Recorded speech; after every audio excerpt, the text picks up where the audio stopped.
मैं यीशु मसीह के नाम में ये घोषणा करता हूं कि जो पहाड़ आपके जीवन में है वो ऐसे उखड़ कर समुद्र में जाने वाले हैं कि ढूंढ कर भी आप उनका कोई एविडेंस नहीं पाएंगे, कोई भी सबूत नहीं होगा कि वो पहाड़ कभी आपके जीवन में था। जो कर्जों का पहाड़ है, जो बीमारी का पहाड़ है, जो मानसिक तनाव का पहाड़ है, जो कलेशों का पहाड़ है, प्रभु यीशु मसीह के नाम में वो सारे पहाड़ उखड़ने वाले हैं और परमेश्वर उस सबूत को भी मिटा देगा कि कभी आपके जीवन में वो पहाड़ थे। यीशु के नाम में विश्वास करते हैं आप? जोर से बोले आमीन। Do you know what is the tree of life? पता है जीवन का वृक्ष क्या है? एक फल पेड़ पे लटका था जिसको खा के आदम ने मृत्यु को पा लिया, मगर यीशु मसीह एक फल बनकर पेड़ पर लटक गया। Cross is the tree of life. Cross is the tree of life. क्रूस जीवन का वृक्ष है, Where Jesus hung as the fruit. जहाँ पर यीशु एक फल की तरह टंग गया। और उसने क्या कहा? What did he say? जो कोई मेरे मांस को खाए और मेरे लहू को पिए वो अनंत जीवन उसका है। तो जो क्रूस को आप देख रहे हो वो जीवन का पेड़ है। जब प्रभु यीशु मसीह ने उस पेड़ को श्राप दिया तो कुछ दिखा? पेड़ वैसी था, मगर अंदर ही अंदर वो जड़ से सूखने लगा।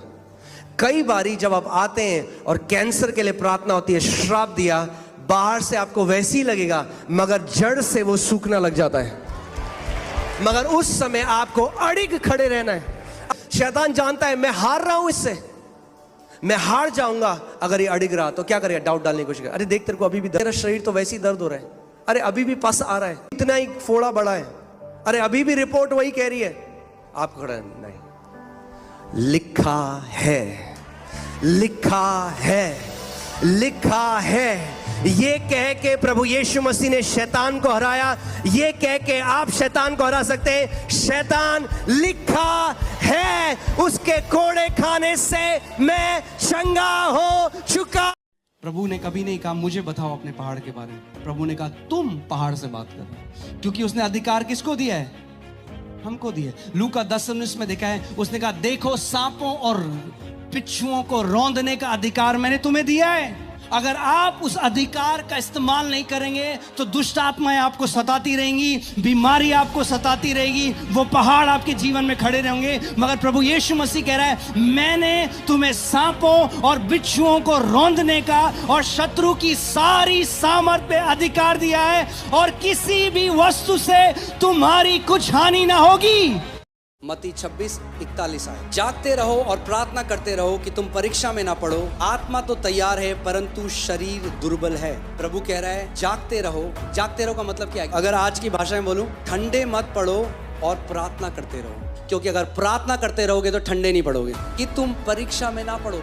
अगर आप प्रार्थना करेंगे और जागते रहेंगे तो क्या होगा? परीक्षा में नहीं पढ़ेंगे। मगर अगर आप प्रार्थना नहीं करेंगे तो क्या होगा? परीक्षा में पढ़ेंगे। बहुत सिंपल सी बात है। परमेश्वर चाहता है कि आप परीक्षा में ना पढ़ें। आत्मा तो तैयार है परंतु शरीर दुर्बल है। शरीर दुर्बल है परमेश्वर के कार्य करने में। मगर जब आप प्रार्थना करते हो आप इस शरीर को आत्मा के स्वाधीनता में ले आते हो। जो रिमोट कंट्रोल शरीर के हाथ में था वो अब आत्मा के हाथ में आ जाता है। अब आत्मा आपके शरीर को कंट्रोल करने लग जाता है। अब आपकी आंखें वो नहीं देखना चाहती जो देखना चाहती थी, आपके कान वो नहीं सुनना चाहते जो सुनना चाहते थे, आपके पाँव वहाँ नहीं भागना चाहते जहाँ भागना चाहते। क्या हो रहा है? आत्मा ने कंट्रोल ले लिया। रिमोट कंट्रोल अब आत्मा के पास आ गया है। आज भी जब मैं पैसे को अपने हाथ में पकड़ता हूँ, Even today when I hold money in मैं my कहता हूँ hands, you will never have dominion over me. I say तू मुझ पे कभी राज नहीं करेगा। तू कभी मुझ पर राज्य नहीं कर सकता। You will never have dominion over me. Amen. Amen. Hallelujah. When you love the Lord, money will always be your servant. जब आप प्रभु से प्यार करते हो पैसा हमेशा आपका नौकर होगा।